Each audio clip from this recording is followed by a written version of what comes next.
یا اللہ عید آ رہی ہے، ہر کوئی عیدی کا مطالبہ کر رہا ہے ایک دوسرے سے، لیکن اللہ میں تجھ سے عیدی کا مطالبہ کرتا ہوں، تو میری جھولی میں مغفرت بخش، تیرا کرم اور فضل ڈال دے، میرے والدین کے لیے، میرے اہل و عیال کے لیے اور میرے آنے والی نسلوں کے لیے میری جھولی میں دنیا و آخرت کا بھرپور فضل ڈال دے، اور امت محمد صلی اللہ علیہ وسلم کو تو معاف فرما دے اور مزید گناہ کرنے سے امت محمد صلی اللہ علیہ وسلم کو بچا لے،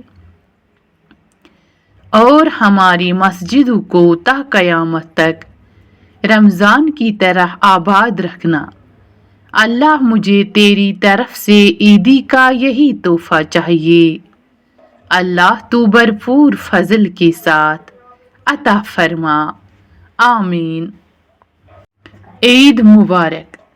لمحہ لمحہ یہ وقت گزر جائے گی، کچھ وقت کے بعد عید کی رات آئے گی، ابھی سے ہماری مبارکبادی لے لو، پھر یہ مبارکبادی عام ہو جائے گی۔ عید مبارک۔ جو آج خوش ہیں انہیں ایسی لاکھوں عیدیں ملیں، جو آج اداس ہیں ان کی پھر کبھی ایسی عید نہ ہو، آمین یا رب العالمین۔ تم ناراض ناراض سے لگتے ہو، کوئی ترکیب بتاؤ منانے کی، ہم زندگی امانت رکھ دیں گے، تم قیمت بتاؤ مسکرانے کی۔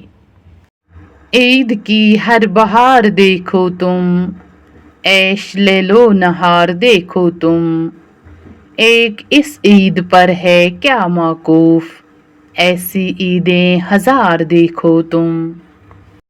جو لوگ گزرتے ہیں مسلسل راہ دل سے، دن عید کا مبارک ہو ان کو تہہ دل سے۔ عید کارڈ۔ پھول سے خوشبو لے کر، چاند سے روشنی لے کر، شہد سے مٹھاس لے کر، دل سے دعا دے کر، ہم آپ کو عید مبارک کہتے ہیں۔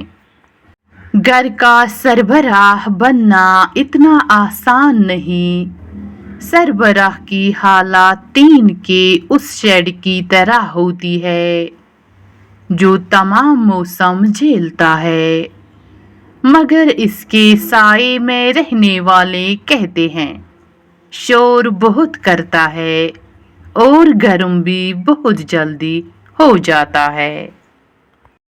ایک عورت نے کسی عالم سے پوچھا، اسلام نے ہمیں شوہر کی اطاعت اور فرما برداری کا پابند کیوں کیا ہے؟ شوہر کو ہماری اطاعت کا پابند کیوں نہیں بنایا؟ عالم نے پوچھا، تیرے کتنے بیٹے ہیں؟ عورت بولی، 3 بیٹے۔ اس پر عالم نے جواب دیا، اللہ نے تجھے ایک مرد کی اطاعت کا حکم دیا اور 3 مردوں کو تیری اطاعت کا حکم دیا، تیری اطاعت اور تیرے ساتھ اچھا معاملہ کیے بغیر وہ ہرگز جنت میں داخل نہیں ہو سکیں گے۔ اب تو بتا کہ زیادہ پابند کون ہے؟ عورت نے جواب دیا، بے شک اسلام کی نعمت پر میں اللہ کا شکر ادا کرتی ہوں۔ مرشد کا احترام۔ مرید کے لیے ایک شرط یہ بھی ہے کہ جب وہ شیخ پیر و مرشد کی زیارت کے لیے جائے تو احترام کے ساتھ جائے اور اس کی طرف حیا کی نگاہ کے ساتھ دیکھیں، اگر پیر اس سے کسی خدمت کا حکم دے تو اس سے بہت بڑی نعمت شمار کریں۔